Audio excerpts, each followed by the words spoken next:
Legez kanpo sartu zen hegazkin huts baten kabinan eta zerura igo zen. Aire konpainiako ekipajea manipulatzen zuen langilea zen eta ez zuen pilotu prestakuntza formalik.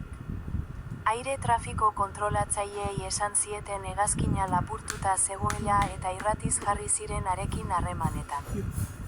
Ordubetez baino gehiago ausardia handiko ekintzak egin zituen, besteak beste. Upel jauziak aire trafiko kontrolatzaileek lurreratzeko segurtasuna eskatzen zioten bitartean. Azkenean,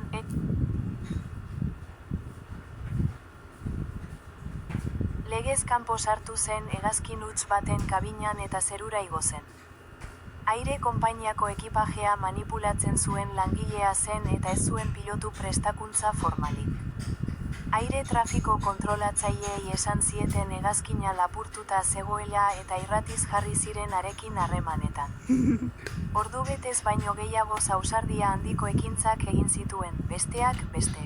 Upel jauziak aire trafiko kontrolatzaileek lurreratzeko segurtasuna eskatzen zioten bitartean. Azkenean, hegazkina uharte urrun batean istripuz erori zen. Zaurituak eta pertsona errugabeak saihesteko.